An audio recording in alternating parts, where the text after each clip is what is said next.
ಮೊದಲನೇದಾಗಿ ಎಲ್ಲರಿಗೂ ನಮಸ್ಕಾರ. ಪ್ರಿಂಟ್ ಮೀಡಿಯಾ, ಡಿಜಿಟಲ್ ಮೀಡಿಯಾ, ಸಿನಿಮಾಗೆ 4 ಪಿಲ್ಲರ್ ಹೇಗೋ ಮೇನ್ ಮೀಡಿಯಾದಲ್ಲಿ ಒಂದು ಪಿಲ್ಲರು. ಸೊ ನಮ್ಮ ಸಿನಿಮಾನ ಜನಕ್ಕೆ ತಲುಪಿಸೋದ್ರಲ್ಲಿ ಮೀಡಿಯಾ ತುಂಬ ಹೆಲ್ಪ್ ಆಗುತ್ತೆ, ಸಪೋರ್ಟ್ ಆಗುತ್ತೆ. ಅದರಿಂದನೇ ನಾವು 4 ಜನಕ್ಕೆ ಗೊತ್ತಾಗ್ತೀವಿ. ಸೊ ಫಸ್ಟ್ ಮೀಡಿಯಾದವರಿಗೆ ಧನ್ಯವಾದಗಳನ್ನ ಹೇಳ್ತಾ ನಾನು ಮಾತುಗಳನ್ನ ಪ್ರಾರಂಭ ಮಾಡ್ತೀನಿ. ಮೊದಲನೇದಾಗಿ ಪ್ರೇಮ ಮ್ಯಾಮ್, ನನಗೆ ಅದು 2000 ಡಿಸೆಂಬರ್ 1ನೇ ತಾರೀಕು ಯಜಮಾನ ಸಿನಿಮಾ ರಿಲೀಸ್ ಆಗಿತ್ತು. ಸೊ ನನಗೆ ಅವಾಗ 8ರಿಂದ 9 ವರ್ಷ. ಸೊ ಒಂದು ಟ್ರ್ಯಾಕ್ಟರಲ್ಲಿ ಹೋಗ್ಬಿಟ್ಟು ಒಂದು ಸಿಟಿಗೆ ಹೋಗ್ಬಿಟ್ಟು ನಾವು ಯಜಮಾನ ನನ್ನ ಜೀವನದಲ್ಲಿ ಫಸ್ಟ್ ಸಿನಿಮಾ ಯಜಮಾನೇನೆ, ಅದು ಥಿಯೇಟರ್ ಒಳಗಡೆ ನೋಡಿದ ಸಿನಿಮಾ. ಸೊ ಇದು ನನ್ನ ಮೊದಲನೇ ಸಿನಿಮಾಗೇನೆ ಮೇಡಮ್ ಅವ್ರನ್ನ ಕರೆಸ್ತೀನಿ ಅಂತ ನಾನು ಕನಸಲ್ಲ ಅನ್ಕೊಂಡಿರಲಿಲ್ಲ. ಸೊ ನಾನು ಮೇಡಮ್ ಅವ್ರನ್ನ ಕರೆಸ್ಬೇಕು, ಅವ್ರ ಕೈಲ ಮಾಡಿಸ್ಬೇಕು ಅಂತ ತುಂಬ ಆಸೆ ಇತ್ತು. ಸೊ ಇವತ್ತು ಅದು ಆಸೆ ನೆರವೇರುತ್ತೆ ಅಂತ ಹೇಳ್ತಾ ಇದ್ದೀನಿ. ಹಾಗೆ ಬಂದ್ಬಿಟ್ಟು ನಮ್ಮ ಪ್ರೊಡ್ಯೂಸರ್ ನಾಗಾರ್ಜುನ ರೆಡ್ಡಿ ಸರ್, ಅವರು ಏನಾಯಿತು ನೀವು ಮಾಡಿ, ನಾನು ಹಿಂದೆ ಇದ್ದೀನಿ, ಬಜೆಟ್ ಎಷ್ಟಾದರೂ ಪರವಾಗಿಲ್ಲ, ನಾನು ತೊಗೊಂಬರ್ತೀನಿ, ಸಾಲ ಆದರೂ ಪರವಾಗಿಲ್ಲ ಮಾಡಿ ಅಂತ ಧೈರ್ಯ ಕೊಟ್ಟರು. So thank you so much sir. ಆಮೇಲೆ ಮಲ್ಲಿಕಾರ್ಜುನ ಪ್ರೊಡ್ಯೂಸರ್ಸ್ ಅವರು ನನಗೆ ಇವಾಗಲ್ಲ ಮುಂಚೆಯಿಂದನೂ ತುಂಬ ಹೆಲ್ಪ್ ಮಾಡೋರು, ದುಡ್ಡಿನ ವಿಷಯದಲ್ಲಿ ಆಗಿರ್ಬೋದು, ಒಂದು ಪರ್ಸ್ನಲ್ ಆಗಿರ್ಬೋದು ಯಾವ್ದಾದ್ರು. ಸೊ ಈ ಸಿನಿಮಾಕ್ಕೂ ಒಂದು ಮೇನ್ ಸಪೋರ್ಟ್ ಆಗಿ ನಿಂತ್ಕೊಂಡಿದ್ದಾರೆ. So thank you Mallikarjuna ma'am. ಆಮೇಲೆ ಅದ್ದೂರಿ ಬಸವ, ಇವಾಗೇನು ನೀವು ಇಲ್ಲಿ VT ನೋಡಿದ್ರ, ಮೇಡಮ್ ಅವ್ರು ಬಂದಿದ್ದಾರೆ, ಗಿಲ್ಲಿ ನಟ ಬಂದಿದ್ದಾರೆ ಅಂದರೆ ಮೇನ್ ಅವರೇ ಕಾರಣ, ಅವರಿಂದನೇ ಇದೆಲ್ಲ ಸಾಧ್ಯ ಆಗಿರೋದು. ಸೊ ಥ್ಯಾಂಕ್ ಯು ಅದ್ದೂರಿ ಬಸವ ಅವರೇ.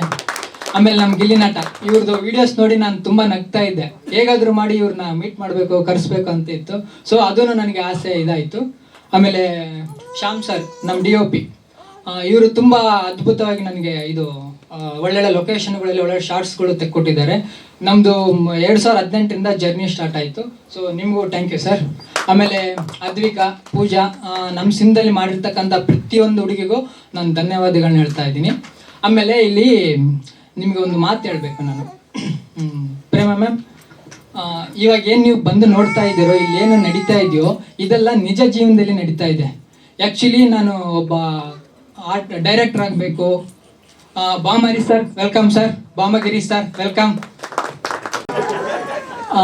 ಇದು ಒಂದು ಬರ್ಗೆಟ್ ಬಸ್ಸೆ ಅಂತಂದರೆ ಇದೊಂದು ನಮ್ಮೊಳಗಡೆ ಒಬ್ಬ ಪಾತ್ರಧಾರಿ ಅನ್ನೋನು ಇರ್ತಾನೆ, ಅವನು ಹೊರಗಡೆನೆ ಬರಲ್ಲ, ಅವಾಗ ಹುಡುಗಿರು ನೋಡಿದಾಗ ಮಾತ್ರ ಅವ್ರು ಆಚೆ ಬರ್ತಿರ್ತಾನೆ.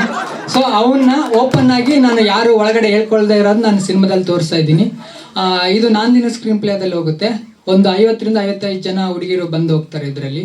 ಆಮೇಲೆ ಸರ್ ಒಂದೊಂದು ಸೀನಿಗೆ ಒಂದೊಂದು ಹುಡುಗಿರು ಚೇಂಜ್ ಆಗ್ತಾರೆ. ಸರ್ ಈಗ ನಾವಿಲ್ಲೆಲ್ಲ ಕೂತ್ಕೊಂಡು ನೋಡ್ತಾ ಇದ್ದೀವಿ ಸರ್, ಒಂದೊಂದು ಸೀನಿಗೆ ಒಂದೊಂದು ಹುಡುಗಿರ್ನ ಆ ಥರ ಒಂದೊಂದು ಸೀನಿಗೆ ಒಂದೊಂದು ಹೀರೋಯಿನ್ಗಳಿರ್ತಾರೆ ಸರ್. ಹೌದು ಸರ್. ಆಮೇಲೆ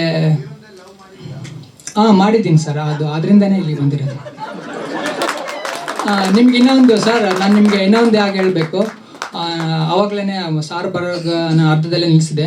ಸೊ ಇದೆಲ್ಲ ಏನು ಪ್ರೆಸ್ ಮೀಟು, ಮೀಡಿಯಾದವರು ಸಾರ್ ಎಲ್ಲ ಬಂದಿದ್ದಾರೆ, ಇದು ನಿಜ ಜೀವನದಲ್ಲಿ ನಡೀತಾ ಇರೋದು ಸರ್. ಆ್ಯಕ್ಚುಲಿ ಹೇಗಂದರೆ, ನೀವು ದಿನ ಹೋಗ್ತಾ ಇರೋ ಪ್ರೆಸ್ ಮೀಟ್ಗೆ ಎಲ್ಲ ಸಿನ್ಗಳು ಮಾಡ್ತಾ ಇರ್ತೀರಾ, ಅಲ್ಲಿ ಹೀರೋ ಆಗ್ಬೇಕಂತ ಬಂದಿರ್ತಾರೆ, ಡೈರೆಕ್ಟರ್ ಆಗ್ಬೇಕಂತ ಬಂದಿರ್ತಾರೆ. ಸೊ ನಾನು ಹೀರೋ ಆಗ್ಬೇಕಂತ ಕನಸಲ್ಲೂ ಕಂಡಿಲ್ಲ ಸರ್, ಅದು ಕನಸು ಬೀಳೋಕ್ಕೂ ಸಾಧ್ಯನೇ ಇಲ್ಲ, ಡೈರೆಕ್ಟರ್ ಆಗ್ಬೇಕಂತೂ ಅಂದ್ಕೊಂಡಿರಲಿಲ್ಲ.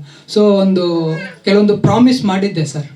2012 ನಾನು ಒಂದು ಹುಡುಗಿನ ಲವ್ ಮಾಡ್ತಿರ್ಬೇಕಾದ್ರೆ ಅವಳು ಹೇಳಿದ್ಲು ಸರ್, ನೀನೊಬ್ಬ ದೊಡ್ಡ ವ್ಯಕ್ತಿ ಆಗ್ಬೇಕು ಕಣೋ, ನೀನು ದೊಡ್ಡ ವ್ಯಕ್ತಿ ಆದ, ನಾನು ನಿಮ್ಮನ್ನು ನೋಡ್ಬೇಕಂತ ಆಸೆ ಇತ್ತು ಅಂತಂದು ಸರ್. ಸೊ ಕೆಲವೊಂದು ಕಾರಣಾಂತರಗಳಿಂದ 2014ರಲ್ಲಿ ಅವಳಿಗೆ ಮದುವೆ ಆಯಿತು ಸರ್.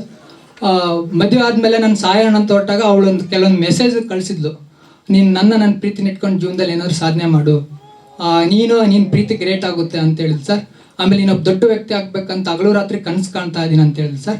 ನಾನು ಇದ್ರ ಹಿಂದೆ ಫೋಟೋಗ್ರಾಫರಾಗಿ ಕೆಲಸ ಮಾಡ್ತಿದ್ದೆ, ಹಮಾಲಿ ಕೆಲಸ ಮಾಡ್ತಿದ್ದೆ, ಗಾರೆ ಕೆಲಸ ಮಾಡ್ತಿದ್ದೆ. ಸೊ 2018ರಲ್ಲಿ ನನಗೊಂದು ದಾರಿ ಸಿಕ್ತು ಸರ್ ಇಂಡಸ್ಟ್ರಿ ಬರೋಕ್ಕೆ. ಅವತ್ತಿಂದ ಇವತ್ತಿನವರೆಗೂ ಇವಾಗೇನು ನೋಡಿದ್ರಲ್ವ, ಇದು ನನ್ನ ಸಾಧನೆ ಅಂತ ಹೇಳಕ್ಕೆ ಇಷ್ಟಪಡ್ತೀನಿ ಸರ್. ಇದು ಇನ್ನೂ ಜಸ್ಟ್ ಆರಂಭ ಆಗಿದೆ ಸರ್, ಅಂತ್ಯ ಮಾತ್ರ ನೀವೇ ನೋಡ್ತೀರಾ. ಸೊ ಇಷ್ಟು ಹೇಳಿ ನಾನು ಏನು ಓವರ್ ಆಲ್ ಏನು ಬಂದಿದ್ದೀರೋ ಎಲ್ಲ ಏನಿದೆ ಇದೆಲ್ಲ ನಮ್ಮ ಹುಡುಗಿಗೆ ನಾನು ಡೆಡಿಕೇಟ್ ಮಾಡ್ತಾ ಇದ್ದೀನಿ ಸರ್ ನನ್ನ ಕಡೆಯಿಂದ. National star Dhruva Sarja sir ಹತ್ರ ಕರ್ಕೊಂಡೋಗಿದ್ರು. ಅವ್ರ ಹತ್ರ ಒಂದು 500 ಜನ ಹೊರಗಡೆ ನಿಂತಿದ್ದರು. ನಾವು ಹೋದ್ಮೇಲೆ ಬನ್ನಿ ಒಂದು 5 ನಿಮಿಷ ಬರ್ತೀನಿ ಅಂತ ಹೇಳ್ಬಿಟ್ಟು ಒಳಗಡೆ ಅವ್ರ ಮನೆಯಲ್ಲಿ ವೆಯ್ಟ್ ಮಾಡೋಕ್ಕೆ ಹೇಳಿದ್ರು. ಸೊ ವೆಯ್ಟ್ ಮಾಡ್ತಾ ಇದ್ವಿ. ಸಾರ್ ಬಂದರು, ಧ್ರುವ ಸರ್ಜಾ ಸಾರ್. ಎಲ್ಲಿ ತೋರಿಸಿ ಅಂತ ಅಂದರು. ಪ್ಲೇ ಮಾಡಿದ್ವಿ, ಕೂತ್ಕೊಂಡು ಅವ್ರ ಪಕ್ಕನೇ ಕೂತ್ಕೊಂಡು ನೋಡಿದ್ವಿ. ಪ್ರತಿ ಒಂದೊಂದು ಡೈಲಾಗ್ಸ್ಗೂ ತುಂಬ ಎಂಜಾಯ್ ಮಾಡಿದ್ರು ಸಾರು. ಅವ್ರು ನೋಡಿದ್ರೆ ನ್ಯಾಷನಲ್ ಸ್ಟಾರು, ನಾವು ನೋಡಿದ್ರೆ ಹೊಸಬ್ರು. ನಮ್ಮನ್ನು ದೂರದಿಂದ ತೋರಿಸ್ಕೊಂಡು ಬರ್ತೀವೇನಪ್ಪ ಅಂತ ಅನಿಸಿತ್ತು. ಸೊ ಅವರು ಹೊಸಬ್ರಿಗೆ ಎಷ್ಟು ಪ್ರೋತ್ಸಾಹ ಮಾಡ್ತಾರಂತಂದರೆ ನನಗೆ ಮೊನ್ನೆನೇ ಹೋದಾಗನೇ ಗೊತ್ತಾಯಿತು.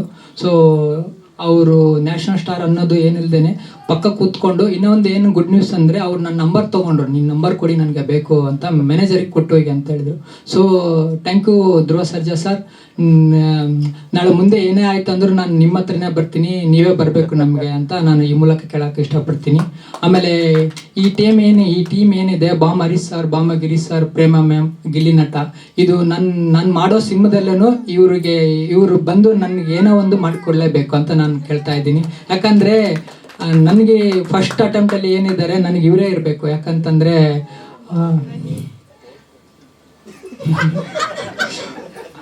ನೆಕ್ಸ್ಟ್ ಇನ್ನೊಂದು ಏನಂದರೆ ಇದ್ರ ಸೀಕ್ವೆಲ್ನು ಬರ್ತಾ ಇದೆ, BB2 ಬರ್ತಾ ಇದೆ. ಅದು ತುಂಬ ಫ್ಯಾಮಿಲಿ ಕಾಮಿಡಿ ಪ್ಯಾಕೇಜ್ ಥರ ಅದೂ ಬರ್ತಾ ಇದೆ. ನೆಕ್ಸ್ಟ್ ಇದಕ್ಕೆ ಸೀಕ್ವೆಲ್ ಕೊಟ್ಟಿದ್ದೀನಿ. Thank you. ಹಾಗೆ